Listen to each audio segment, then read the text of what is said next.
ஆண்டவரும் உலக ரட்சகருமாகிய இயேசு கிறிஸ்துவின் இனிய நாமத்தில் யாவருக்கும் என் அன்பின் வாழ்த்துக்கள். அற்பமான ஆரம்பத்தின் நாளை யார் அசட்டை பண்ணலாம்? சகரியா 4:10. குமாரன் தன் பிதாவையும் ஊழியக்காரன் தன் எஜமானையும் கனம் பண்ணுகிறார்களே. நான் பிதாவானால் என் கனம் எங்கே? நான் எஜமானனானால் எனக்கு பயப்படும் பயம் எங்கே என்று சேனைகளின் கர்த்தர் தமது நாமத்தை அசட்டை பண்ணுகிற ஆசாரியர்களாகிய உங்களை கேட்கிறார். ஷீஷரை நோக்கி, உங்களுக்கு செவி கொடுக்கிறவன் எனக்கு செவி கொடுக்கிறான், உங்களை அசட்டை பண்ணுகிறவன் என்னை அசட்டை பண்ணுகிறான், என்னை அசட்டை பண்ணுகிறவன் என்னை அனுப்பினவரை அசட்டை பண்ணுகிறான்.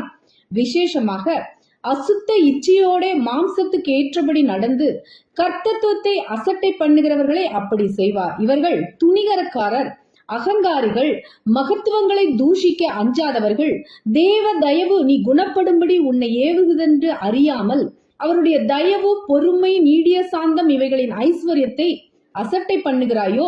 அசட்டை பண்ணுகிறவன் மனுஷரை அல்ல, தமது பரிசுத்த ஆவியை தமக்கு தந்தருளின தேவனையே அசட்டை பண்ணுகிறான். என்னை கனம் பண்ணுகிறவர்களை நான் கனம் பண்ணுவேன், என்னை அசட்டை பண்ணுகிறவர்கள் கன ஈனப்படுவார்கள் என்று கர்த்தர் சொல்லுகிறார். அசட்டை பண்ணுகிறவன் மனுஷரை அல்ல, தமது பரிசுத்த ஆவியை நமக்கு தந்தருளின தேவனையே அசட்டை பண்ணுகிறான். ஆகையால் ஜாக்கிரதையாயிருங்கள், எச்சரிக்கையாயிருங்கள், தேவனுக்கு பயந்திருங்கள், அவர் சீக்கிரமாய் வரப்போகிறார். நீங்கள் எனக்கு தீமை செய்ய நினைத்தீர்கள், தேவனோ இப்பொழுது நடந்து வருகிறபடியே வெகு ஜனங்களை உயிரோடு காக்கும்படிக்கு அதை நன்மையாக முடிய பண்ணினார். ஆதியாகமம் 50:20. தீமையை நன்மை என்றும் நன்மையை தீமை என்றும் சொல்லி இருளை வெளிச்சமும் வெளிச்சத்தை இருளுமாக பாவித்து கசப்பை தித்திப்பும் தித்திப்பை கசப்பும் என்று சாதிக்கிறவர்களுக்கு ஐயோ! நீங்கள் தீமையினாலே வெல்லப்படாமல் தீமையை நன்மையினாலே வெல்லுங்கள். எல்லோருக்கும் ஒரே விதமாய் சம்பவிக்கிறது. சூரியனுக்கு கீழே நடக்கிறவை எல்லாவற்றிலும் விசேஷித்த தீங்காம். ஆதலால் மனுபுத்திரரின் இருதயம் தீமையினால் நிறைந்திருக்கிறது. அவர்கள் உயிரோடு இருக்கும் நாளளவும் அவர்கள் இருதயம் பைத்தியம் கொண்டிருந்து பின்பு அவர்கள் செத்தவர்களிடத்துக்கு போகிறார்கள். நீங்கள் உள்ளதை உள்ளதென்றும் இல்லதை இல்லதென்றும் சொல்லுங்கள். இதற்கு மிஞ்சினது தீமையினால் உண்டாயிருக்கும். உங்கள் சத்துருக்களை சிநேகியுங்கள், உங்களை சபிக்கிறவர்களை ஆசீர்வதியுங்கள், உங்களை பகைக்கிறவர்களுக்கு நன்மை செய்யுங்கள், உங்களை நிந்திக்கிறவர்களுக்காகவும் உங்களை துன்பப்படுத்துகிறவர்களுக்காகவும் ஜெபம் பண்ணுங்கள். ஒருவனுக்கும் தீமைக்கு தீமை செய்யாதிருங்கள். எல்லா மனுஷருக்கு முன்பாகவும் யோக்கியமானவைகளை செய்ய நாடுங்கள்.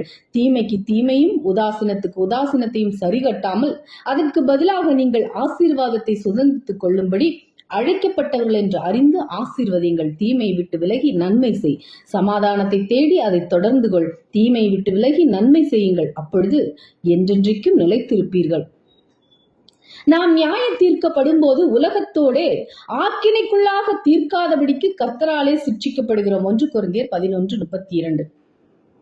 கர்த்தருடைய நியாய தீர்ப்புகளின் நிமித்தம் சீயோன் பர்வதம் மகிழ்வதாக, யூதாவின் குமாரதிகள் களி கூறுவார்களாக. கர்த்தர் செய்த அதிசயங்களையும் அவருடைய அற்புதங்களையும் அவர் வாக்கிய நியாய தீர்ப்புகளையும் நினைவு கூறுங்கள். கர்த்தர் நம்மை வேறு பிரித்து வைத்துள்ளார். கர்த்தருடைய பிள்ளைகளுக்கும் மற்ற பிள்ளைகளுக்கும் ஒரு வித்தியாசத்தை ஏற்படுத்தியுள்ளார். எப்படியெனில், நாமோ கர்த்தருடைய இரத்தத்தினால் கழுவப்பட்டுள்ளோம், மேலும் அவரின் நேரடி பார்வையிலே பாதுகாக்கப்படுகிறோம். ஆதலால் தான் நாம் தவறு செய்யும் பொழுது தேவன் நம்மை திருத்தி நல் வழியிலே நடத்துகிறார். கர்த்தர் நம்மை சிட்சிக்கிறார், தண்டிக்கிறார், அடிக்கிறார், காயமும் கட்டிக்கிறார். எதற்காக? தாய் தகப்பன் தன் பிள்ளைகளை சிட்சிக்கிறது போல தேவனும் தம்முடைய பிள்ளைகளை சிட்சிக்கிறார். நம்முடைய தாயும் தகப்பனும் சிட்சிப்பது நம் நல் வழியில் நடக்க வேண்டும் என்பதற்காக. ஆனால் பரம தகப்பனோ நம்மை சிட்சிப்பதின் நோக்கம் நாம் இந்த உலகத்தோடு நியாயம் தீர்க்கப்படாதபடிக்கே, மேலும் நம்மை பாதாளத்துக்கு தப்புவிக்கும்படி நல் வழியில் அழைத்து செல்கிறார். ஆதலால் கர்த்தரின் சிட்சையை அற்பமாய் எண்ணாதீர்கள். அவர் நம்மை பரலோகத்துக்கு நடத்தி செல்லவே சீரான வழியிலே நடத்தி செல்கிறார். அவரோ அவர்களை அழிக்காமல் இரக்கமுள்ளவராய் அவர்கள் அக்கிரமத்தை மன்னித்தார். அவர் தமது உக்கிரம் முழுவதையும் எழுப்பாமல் அநேக தரம் தமது கோபத்தை விலக்கிவிட்டார். சங்கீதம் 78:38. உமது ஜனத்தின் அக்கிரமத்தை மன்னித்து அவர்கள் பாவத்தை எல்லாம் மூடினீர். கர்த்தரிடத்தில் திரும்புவோம் வாருங்கள். நம்மை பீறினார், அவரே நம்மை குணமாக்குவார். நம்மை அடித்தார், அவரே நம்முடைய காயங்களை கட்டுவார். தன் தகப்பனுக்கு கீழ்ப்படியாத கெட்ட குமாரன் தன் நண்பர்களோடு சேர்ந்து தகப்பனுடைய சொத்தை எல்லாம் விபச்சாரத்திலும் குடிப்பழக்கத்திலும் நாசமாக்கி பணத்தை எல்லாம் வீணாக்கி கடைசியில் பன்றிகள் தின்கிற தவிட்டினாலே தன் வயிற்றை நிரப்ப ஆசையாயிருந்தான். ஒருவனும் அதை அவனுக்கு கொடுக்கவில்லை. ஒரு நாள் தன் தகப்பனிடத்திலே திரும்பி வந்தான். அவனுடைய தகப்பனோ அவனை வெறுக்காமல் சேர்த்து கொண்டார். அதுபோலவே நம்முடைய கர்த்தரும் தாயுள்ளம் படைத்தவர் நம்முடைய எல்லாவித தப்பிதங்களையும் மன்னித்து மறுபடியும் அவரிடத்தில் சேர்த்து கொள்ளுவார். அதனால் தேவஜனமே வாருங்கள், கர்த்தரிடத்தில் திரும்புவோம். கண்ணீரோடும் அர்ப்பணிப்போடும் முழு மனதோடும் அவரிடத்தில் திரும்புவோம். அவர் நம் பாவங்களை மன்னித்து நமக்கு விடுதலை கொடுத்து செம்மையான வழியிலே நடத்தி செல்வார். ஆகவே உங்களுடைய எல்லா விண்ணப்பங்களையும் அவர் அங்கீகரிப்பார். இது முதற்கொண்டு உன் நடைகள் ஸ்திரப்படும், நீயோ கம்பீரித்து கர்த்தரை மகிமைப்படுத்துவார். நீங்கள் அவருடைய ஜனங்களாயும் அவர் உன் நேச கர்த்தராயும் இருப்பார்.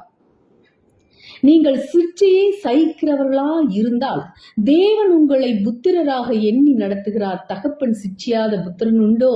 எபிரேயர் 12:7. நீங்கள் சகிக்கிற சகல துன்பங்களிலும் உபத்திரவங்களிலும் பொறுமையும் விசுவாசத்தையும் காண்பிக்கிறது நிமித்தம் உங்களை குறித்து தேவனுடைய சபைகளில் மேன்மை பாராட்டுகிறோம். நீங்கள் தேவனுடைய ராஜ்யத்தின் நிமித்தம் பாடு அனுபவிக்கிறவர்களா இருக்க அந்த ராஜ்யத்துக்கு நீங்கள் பாத்திரம் என்று எண்ணும்படிக்கு தேவன் நியாயமான தீர்ப்பு செய்கிறார் என்பதற்கு அதுவே அத்தாட்சியா இருக்கிறது. உங்களை உபத்திரவப்படுத்துகிறவர்களுக்கு உபத்திரவத்தையும் உபத்திரவப்படுகிற உங்களுக்கு எங்களோடு கூட இளைப்பாறுதலையும் பிரதிபலனாக கொடுப்பது தேவனுக்கு நீதியாயிருக்கிறதே. தேவனை அறியாதவர்களுக்கும் நம்முடைய கர்த்தராகிய இயேசு கிறிஸ்துவின் சுவிசேஷத்துக்கு கீழ்ப்படியாதவர்களுக்கும் நீதியுள்ள ஆக்கினையை செலுத்தும்படிக்கு கர்த்தராகிய இயேசு தமது வல்லமையின் தூதரோடும் ஜுவாலி தெரிகிற அக்கினியோடும் வானத்திலிருந்து வெளிப்படும் போது அப்படியாகும்.